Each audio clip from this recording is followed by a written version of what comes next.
Alright guys, we're looking at adding and subtracting decimals today, and this is a pretty easy concept that some people can get confused with. The biggest thing that you need to remember is to line up the decimals. If you do not line up the decimals, you're going to get the wrong answer. Line up decimals, line up decimals, line up decimals, line up decimals, over and over and over again. Think that. So if we have a problem right here, it's 50 and 9/10 plus 26 hundredths. We need to solve this. I write the first number. The next number, I line up the decimals. Decimal point. Now here's the deal. People want to put the 6 underneath the 9 because there's no digit right here. That's okay. You don't have to have a digit right there. You just put one in. You line up the decimals. I'll just put a 0. It's just a place value. That's all it is. And if you remember from last year talking about decimals,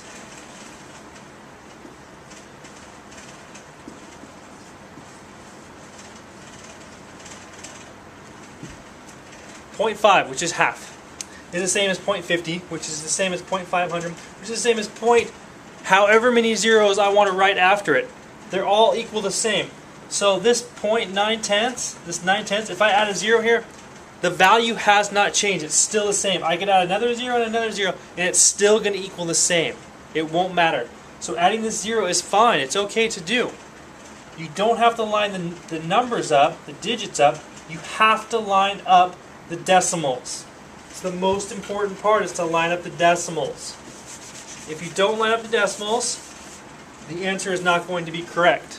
Okay, and then we're just adding 6, 11, carry the 1, bring down the decimal, 1, 51 and 16 hundredths. That's the answer. Alright, so let's do some more practice. The biggest part is just lining up those decimals. Other than that, it's just normal addition and subtraction like you've been doing for years. So let's take a look at this one. 5 and 9/10 plus 2 and 7/10.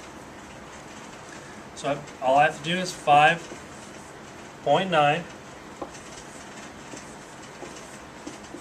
I line up this decimals, and then I just add 16. Decimal point, bring it down. Done. Solved. Let me grab another color here.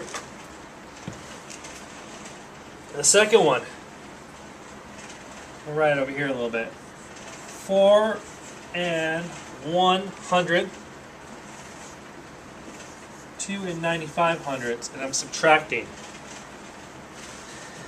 Now when you're solving the problem, you basically just don't worry about the decimal at the point. I mean, once you line them up, that's the most important thing, to line up the decimal. After that, just solve it like you would normally solve it. I can't subtract 5 from 1, so I have to borrow. Okay, the decimal here doesn't do anything with the fact of borrowing or anything like that. It doesn't stop me. I can't say that, oh, well, I can't borrow from and bring this over here because of the decimal. No, the decimal, you don't have to worry about anything like that. The decimal just helps us line it up. It's basically all you need to think about. After that, all you have to remember is to bring it down. So then let's subtract. So we have 11, take 5 away, we get 6. 9 minus 9 is 0. Bring that decimal down. 1 and 6 hundredths.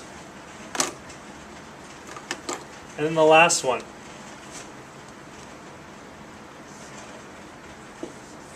I got 1.5 minus 1.056. I'm subtracting. Now, you might have thought, oh, I would have written it the other way. But remember, it doesn't matter that there's no value here. You just add those zeros in, you're good to go. Alright, and then we're subtracting, so I'm just going to borrow. And now I subtract. 4, 4, 4, and that's a 0. So 444 thousandths. And that's how it's done. That's basically the idea of subtracting and adding decimals. The only thing that you need to remember is to line up the decimals. That's the basic idea. If you don't line up the decimals, you're going to get the wrong answer. Line up the decimals, and then it's basic, simple addition or subtraction the rest of the way through. You have any questions? Write them down and I will help you in class. Remember, line up the decimals.